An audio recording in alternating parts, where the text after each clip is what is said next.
The 10-minute drill. This is a big one. Covered by Universal Roof and Contracting. The difference is Universal. On 1010XL. Let's go, let's go, let's go. Hit it. All right, sports concepts and rationalizations, maybe other than the Jaguars, because we rationalized a lot in the last hour, 22 minutes. Yeah, look, the Jags, it is what it is. It's another season, another lost season, and just hopefully pieces will come together this offseason. 2 draft picks to mess up. Just kidding. Yeah, they're terrible. No! Everybody is. They're all terrible across the board. Playing, coaching, it's all bad. The 10-minute drill, we call it. Concepts and rationalizations. We have a gift to give away. That'll help a little bit, maybe We do. soothe the pain. Let's do it first. It's like bizarre. Switch stuff up. Maybe it'll change the fortunes of the franchise. Maybe. Okay. Caller number 2 right give now. it away at now. 641-1010 gets There we what, go. Beef? The fans have been booing the end of the segment giveaway. They want it now. Yes. We're going to make a change. We're going to move the gift giveaway to the front of the 10-minute drill. We need a spark. I would like to talk to the 10-minute drill first, however, and let them know what I'm thinking here. The one lucky Guggen's going to take home lunch for 2 from Tropical Smoothie Cafe. Okay. It's Monday Madness over there, so That's stop by cool. for a Duval Delight smoothie. Tropical Smoothie Cafe, the official smoothie of the Jaguars. Fantastic. And we'll throw in a free floral arrangement with delivery from our friends at Kuhn Flowers. Well, there you go. That's pretty good. So 641-1010 right now. And if you're caller number 2, you're going to take that in. And while Beef handles that, we'll kick around some sports concepts and rationalizations. Let's start with the Patriots. Sick, and they played sickly last night. And now they have Kansas City coming up next. And Tom Brady's angry, and Father Time is sprinkled some fairy dust on the guy. I'm telling you, I'm not quite ready to say not this year, not again, but at 42, and it's so unfair. The guy is the GOAT. But pick 6 last night, looks a little shaky, getting knocked down. Receivers aren't very good, yelling on the sidelines. Do the Patriots have us where they want us?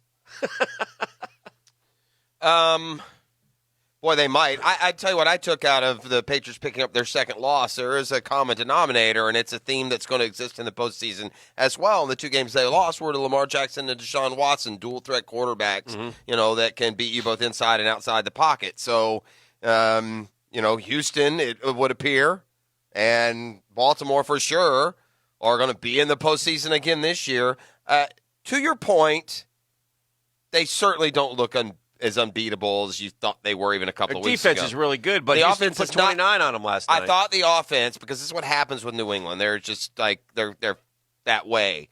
They spend 8-10 weeks figuring it out. Then some of the last 4 weeks are scoring 30-40 a game. And I kind of thought that they would at some point get that offense going, but it's not happening, is it? And when you lose games to Houston and Baltimore, then then the argument of you're only beating the bad teams on your schedule starts to take a little bit of credibility, I think. Who had a better season this year, Penn State or Florida?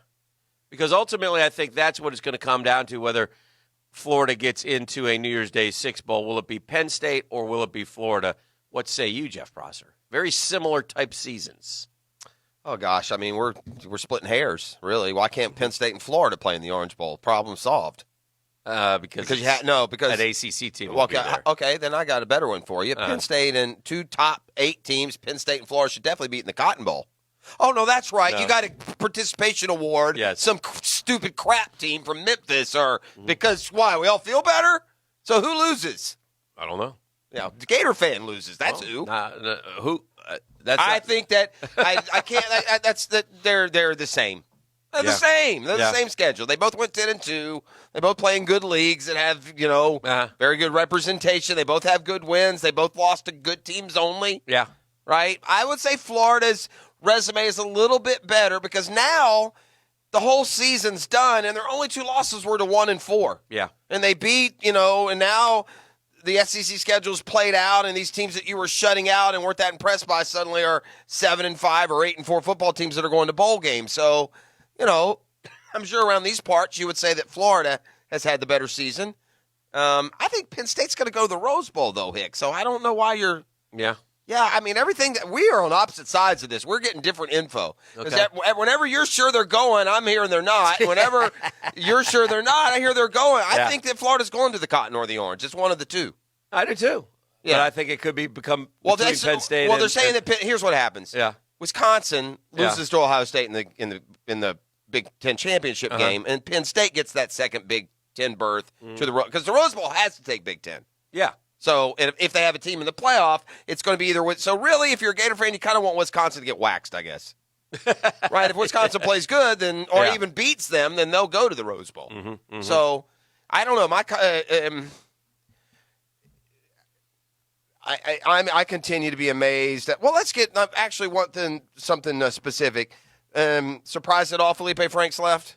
No. The key to me is Emory Jones and what his plans are. Will he stay at Florida? You noticed he's played a little bit more lately. He got a few more snaps on Saturday. Dan Mullen, I think, is tactically trying to give him a few more snaps to keep him around for another year before he hands the reins to him, or let it be wide open and let Emory Jones compete with Kyle Trask. Emory Jones looks good to me. He's passing I better. like how he throws the football, and you throw that running element in, and I get pretty excited. I'm not trying to take anything away from Kyle Trask. No, I would had open one up that heck job. of a year, but I think fair is fair, and you let him compete, and the best man wins. But I don't know. I don't know what Emory Jones is going to do. Felipe Franks was basically odd man out, and the one thing I understand about the Florida coaching staff and talking to some people is they're very transparent and open about how not just your job. Recruiting and like Felipe Franks, it was like a heartfelt, both sides, let's come to some sort of conclusion here. And the conclusion that we come to is you probably won't be playing here if you stay here next year. So what would be best for you, Felipe? Would it be better for you to go play your final season somewhere else where you can be the starter? Do you want to give the NFL a try? Do you want to, pro baseball's out there as well. You throw the ball at 94 miles an hour. Who knows? So I think it's kind of a handshake and job well done. Lucas Krull is going into the transfer portal with who's a big tight end at Florida, but he sees Kyle Pitts. He wants to play in the NFL. He's big enough to play in the NFL. He's athletic enough to play in the NFL, but he hasn't hasn't had the performance yet to play in the NFL. So he'd be better served to go someplace else. So it's not just recruiting anymore, and then you got the kid for 3 years. It's now at minimum. It's now you got to re-recruit kids every year, and one of the kids I think that Dan Mullen has to re-recruit is Emory Jones. And it'll be interesting to see because if Emory Jones comes back and doesn't win the job to Kyle Trask, then you're talking about a kid who sat as a backup for 3 years waiting for his opportunity. That does not happen anymore in this day and age. Not when a kid is that talented and can play. So, well, unless that kid is Kyle Trask. And then it does happen. Would it be so Kyle Trask if Emory Jones won the job? Yeah. All right, I'll go back. I literally chuckled out. COL. It's not an LOL. I chuckled out loud when I read one of the reports today about the quarterback situation now, and on Kyle Trask announcing he will come back instead of transferring or entering the NFL. Yeah. And I'm thinking, what NFL? Yeah. Kyle Trask in the NFL? Yeah. Yeah, not so much. We shall see. Now, meantime, in Tallahassee. One last thing on Felipe. I God bless him. I will never. He may be the quarterback with the better results that I thought was least. I don't think he's any good. I mean, he's not any good. But I just not any good. Yeah, I guess. I mean, I shouldn't say I don't think he's not any good, but I don't miss him at all. Is it even even a half of a trimmer of well, he's not going to alarm or anything? Do you even care that he's not coming back? I don't think it affects the program, not even a blink. No, I don't think it hurts. But yeah. In terms of depth, he wouldn't have been ready for the spring anyway. He had a very serious injury, so the rehabilitation process will continue. But should Miami join FSU in the coaching search? Boy, that's tough. One and done. But what are they? 6-6 or 7-5? Yeah. See, I'm being facetious, but what a way to throw up on all your momentum, Manny Diaz. You clowns had it to 6-4 or whatever you were, and 6-4. I think they're 7-4, 7-5. I think they finished. Okay, but you're in good shape. You lost. I don't think so, Hick. I think they may be. Yeah, but at the end of the day, nonetheless, they should have been better. And I aptly told you after the Florida game, two programs, Florida won, and then they went on and had a 10-2 season. Mm-hmm. Miami showed that, Miami played right with them. Miami could have got them. Yeah, the bright lights in the television were on. And what happens when you go back and you play Duke? And what happened? FIU. What happened? Yeah, they lost. They bro. lost. So, yeah. Miami 6-6. Wow. Yeah, they're 6-6. I thought they were. They lost their That last is not two good. games. They were still in contention for the Coastal. Yeah. I mean, yeah, I was being told that they were in on the Orange Bowl of all nonsense. 16 years they have So never I'm won not the Coastal. saying. Oh, by the way, and I know you heard this too. Now, my Knoll spies are convinced that Bob Stoops getting announced tomorrow at 2:00 as the new FSU head coach. I don't. Oh, so now you're back on Well, Stoops. I'm not saying I'm back on anything. I'm just saying that I've got someone texting me. Oh, don't mention me, but those. Yeah. So we'll see. What a coup if it's true. Yeah. I mean, if you go get Bob Stoops, ball game for FSU being back. Well, the one reason. Not ball, you can't beat them, but they're right back in the. I will say this, and I said this Saturday night as I watched that game unfold. Whoever takes that FSU job, good luck, because Akers is going pro. I'm quite certain. And Terry, I think, can go pro. And if you lose those two guys, I really don't know who you got. I think one of the great myths about FSU football right now is they're talented. They're just not getting coached well. They weren't getting coached well, but I'm not sure they're talented.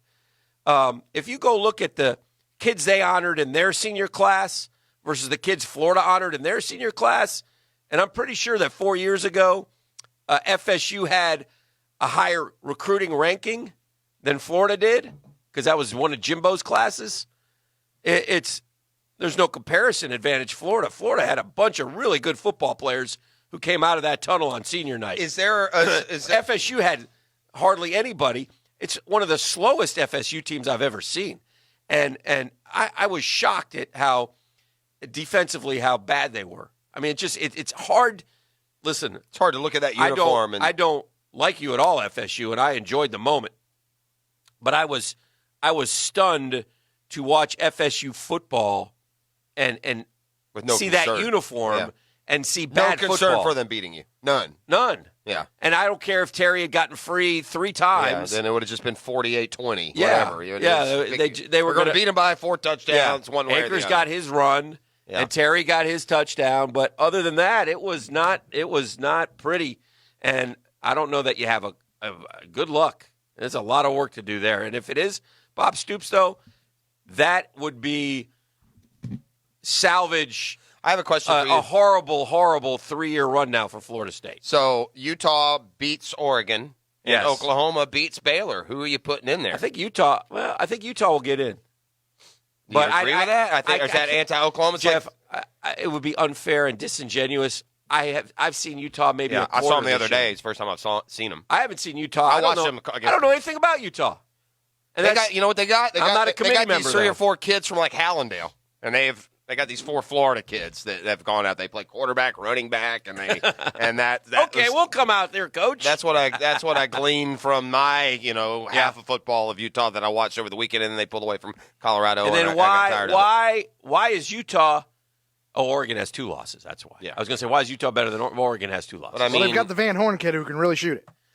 No, he's not there anymore. He's not there. But he was a high draft pick of the Nets. I believe. that is quite an argument. What is I that? mean, Oklahoma. There's no. How do you discern between those 2 programs? Well, I would say this. They're each going to get a chance to beat about a top 10 team in their conference championship game. There's 2 things. Oklahoma's been the more, again, I'm going to throw this out there, but Oklahoma's been a little more lucky than Utah, I think. Well, they've had closer games. Yeah, that's what I mean. I mean, Oklahoma could have lost to Iowa State if Iowa State converted a 2-point play, right? These coaches going for 2. TCU beat them. They beat TCU by 4 points. So, and once again, as the season unwinds, the defense just ain't very good for Oklahoma. They handle. I was surprised they handled Oklahoma State as well as they did. So I don't know. I'd like to see. I guess I'd like to see Utah get a chance. I'll tell you one thing: LSU and Ohio State trying like heck to be the number 1 team, though, because one gets Utah And the other gets and the other Clemson. gets Clemson. So, I'm looking at the schedules here. Utah, I don't know if this matters. They've got 1 win over a top 25 team. They beat Arizona State 21-3. That's it. Who does Oklahoma have over? They beat Baylor. They beat Texas. Oklahoma State. Texas. Texas ended up being no good, but at the time they were 11. So they have 3 top 25 wins. I mean, this is almost like they need to be honest with you, they both need to skip their conference championships games, and Utah needs to play Oklahoma this Saturday. Yeah. They should cut a deal, man, these conferences like that. If you're in those conferences. Baylor, you get Oregon. Yeah, these conferences that are 4 and 5, that their best team is battling to be 4th or 5th, play them this weekend, and then the winner goes. Let's wrap with this. What was the most shocking result to you this weekend? Sunday. I think that Luka Doncic is going for another, he's 30 and 7. He's like MVP candidate. And the Mavs beating the Lakers last night. Oh, no. No. Yesterday? Yeah, I'm not shocked by anything in the NFL anymore, Hick. Every week, some crap team surprised beats a by the good one. Eagles losing to the Dolphins. I guess I was, but if here's why that was surprising, because they got Alshon Jeffrey back. They're starting to get some hurt guys back, and yeah, they had a lead and blew it. The Carolina Panthers had a 14-0 lead over a rookie quarterback at home, and they blew it, so that surprised me. Yeah.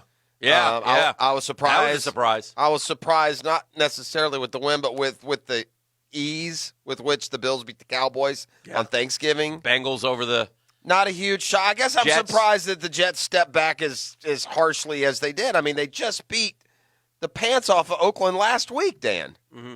There's some up and down with some bad teams, and we see that here in Jacksonville. And we're yet to beat a good team all year. All right, we've already given out the prize pack, so there is no second prize pack. We weren't kidding. We'll come back. We got some work to take care of. Tony Baselli coming up top of the hour. We got some Friday 5-pack results, and also a dime bet has been concluded. So we need to alert the listeners about that. Is that why you brought that knife in? The Witten. Right in the ribs. Not near the heart, though. Not near the heart.